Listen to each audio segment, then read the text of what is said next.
The question was simple enough, but it was the answer that made history.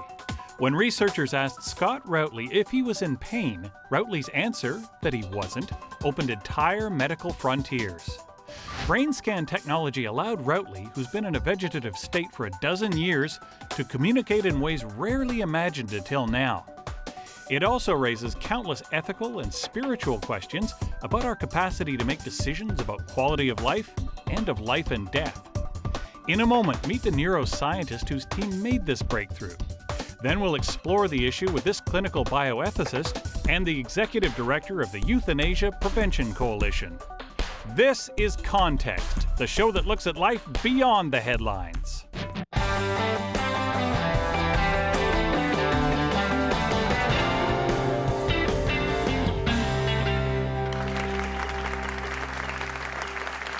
Our first guest's brain scan breakthrough made international news recently. Dr. Adrian Owen has pioneered a way to communicate with brain-injured patients who are unable to speak or respond. And Dr. Owen joins us now from London, Ontario.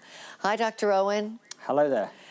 Doctor, your colleagues in the scientific community are saying that these new discoveries that you've made are rewriting medical textbooks. Can you explain what you've accomplished? Well, yes, essentially we've developed a type of magnetic resonance imaging that will now allow us to detect when some patients who clinically look to be in a vegetative state are actually aware. Now, this is really a small subset of these patients, but it turns out that some of them are physically incapable of showing that they are aware, but they actually are, and we can see it with the brain scanning technique. And not only that, in some of these cases, we're actually able to communicate with the patients. And so the story that we're all watching was your discovery with Scott Routley, who was, I guess the term is PVS, persistent vegetative state. How did you discover that he was able to communicate with you? Well, Scott spent a lot of time with us. We had a lot of cooperation from him and from his family. We scanned him several times, and we gradually chipped away at this problem. We asked Scott to imagine some scenarios while he was lying in our scanner, and these are scenarios that are associated with patterns of brain activity that we're now very familiar with. So if Scott produced those patterns of activity, we knew that he was doing exactly what we asked him to do. And once we'd established that he could respond in this way, he could produce these patterns of brain activity, we started to ask him questions that he could answer by changing the pattern of activity in his brain. So you were pretty sure then that you were reading his brain correctly with your functional MRI? Well, this is a situation where we really don't want to make any errors. So we are incredibly conservative in the conclusions that we draw here. And as I've already said, most patients don't respond in this way. And Scott was one of the few who do. And we go through quite a long series of checks to make absolutely sure that Scott is answering the questions and that the answers that we're getting are correct.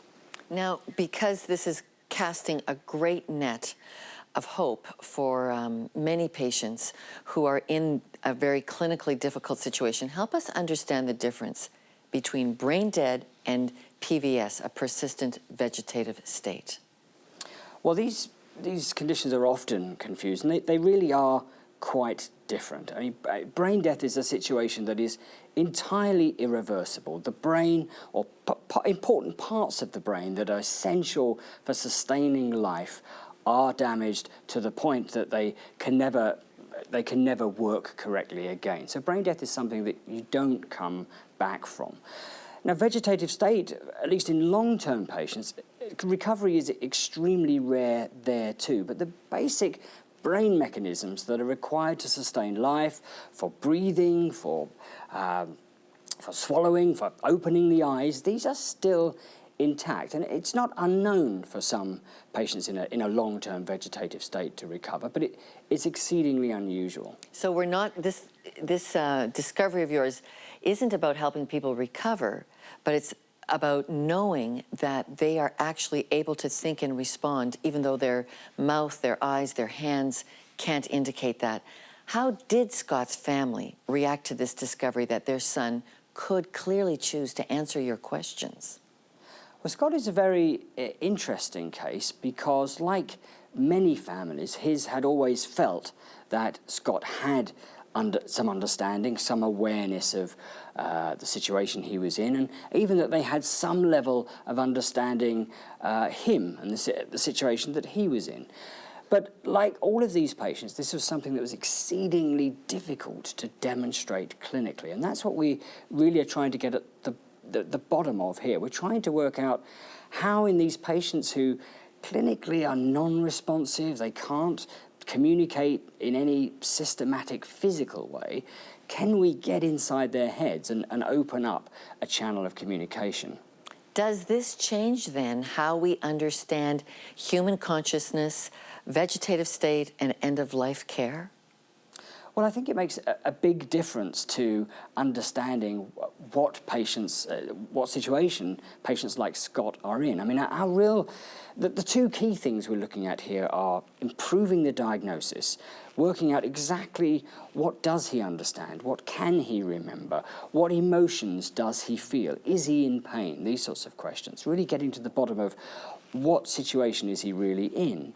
But also, can this predict anything about the future? And that'll be some way down the line as we examine more and more patients like Scott. Can we, on the basis of the brain imaging data, predict his likelihood of any recovery? And if so, which aspects of his cognitive function may be more likely to recover than others? You've stepped into such a hot ethical area. We have a Supreme Court decision pending on a vegetative state case in which doctors want to pull the plug. Any comment on this dilemma in light of your discovery? Well, I think it will probably be some time before information like this is used in a court of law to determine a decision. And there are quite a lot of technical reasons why that's the case. But I think it is at least starting us on the road to realizing that we have to be absolutely sure about the diagnosis when we enter into those really difficult decision-making processes. And techniques like functional MRI, the technique we're using here, can help us to make sure we make the right decision by getting the diagnosis absolutely correct. Will your research impact our understanding of brain diseases such as Alzheimer's, Parkinson's, ALS? I think it impacts on all of those diseases, but for quite different reasons.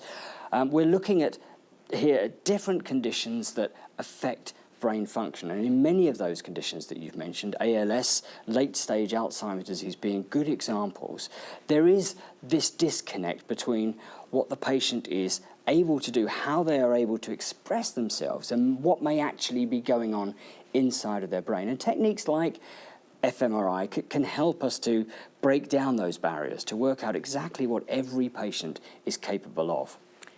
Thank you, Dr. Owen, for joining us today. Thank you. Now it's time to find out what you think. Are doctors qualified to determine when and how life begins and ends? Send us your answers by phone, email, Facebook, or Twitter. Be part of this fascinating conversation. Our studio audience is taking a live vote, and we'll have those results in a moment. But up next, new scientific advances for care for the dying.